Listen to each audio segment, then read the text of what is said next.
बिस्मिल्लाहिर्रहमानिर्रहीम। चटपटा रंगीन में मैं हूँ आपकी शेफ अफशा नसरुल्लाह। यकीनन आप सब खैरियत से होंगे। व्यूवर्स, सर्दियों में देसी मुर्गी का इस्तेमाल बहुत फायदेमंद है। ये जिस्म को गर्म रखता है, जिससे सर्दी का एहसास कम हो जाता है। तो चलिए आज बनाते हैं देसी मुर्गी का शोरबा। इसके लिए सबसे पहले कुकर में आधा कप कुकिंग ऑयल डाल लें और इसमें साबुत गरम मसाला 1 टेबलस्पून डाल लें। इसमें सब चीजें शामिल होनी चाहिए, जैसे लौंग, दालचीनी, काली मिर्च वगैरह। चंद मिनट कड़कड़ाने के बाद इसमें 2 दरमियाने साइज के प्याज बारीक काट कर डाल लें। प्याज हल्का सुनहरा हो तो इसमें डालें अदरक लहसुन का पेस्ट 1 टेबलस्पून और इसको थोड़ी देर भून लें।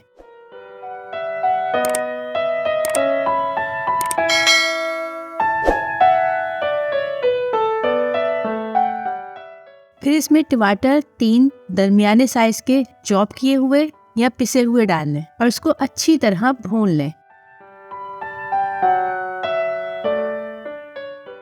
जब तेल बिल्कुल अलग नजर आने लगे तो इसमें डालें मसाले, जिनमें है लाल मिर्च 1.5 टेबलस्पून, धनिया 1 टेबलस्पून, हल्दी ½ टीस्पून, नमक 1 टेबलस्पून या हस्बे जायका। फिर इन मसालों को भी अच्छी तरह भून लें।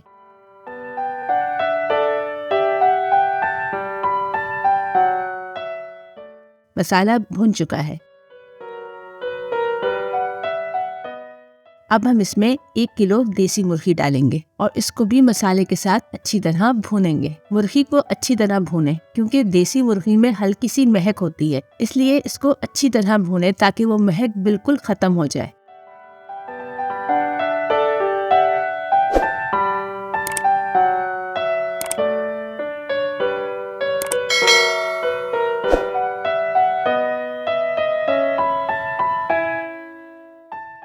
मुर्गी भूनने के बाद इसमें पानी शामिल कर दें। मैंने 6 कप पानी डाला है। आप अपनी मर्जी से पानी डालें, जितना आपको शोरबा चाहिए। इसके बाद कुकर को बंद करके 20 से 22 मिनट के लिए पका लें। मैं इसे कुकर में पका रही हूँ। मेरी मुर्गी 20 मिनट में तैयार हो जाएगी। आप अगर चाहें तो पतीली में भी पका सकते हैं, लेकिन इससे आपका टाइम बढ़ जाएगा। बस हमें मुर्गी गलानी है। ये देखिए, मेरी मुर्गी गल चुकी है।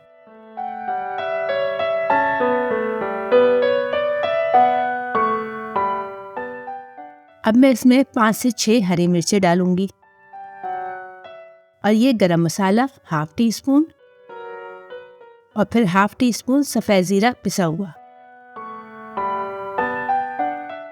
फिर हरा धनिया। ये लीजिए, मेरी मुर्गी का शोरबा तैयार है। इसे नान या कुलचे के साथ खाइए और सर्दियों का मज़ा लीजिए। रेसिपी अच्छी लगे तो लाइक कीजिए, मेरे चैनल पर नए हैं तो सब्सक्राइब कीजिए और दोस्तों के साथ शेयर कीजिए। मुझे दुआओं में याद रखिए। फिर मिलूंगी किसी नई रेसिपी के साथ।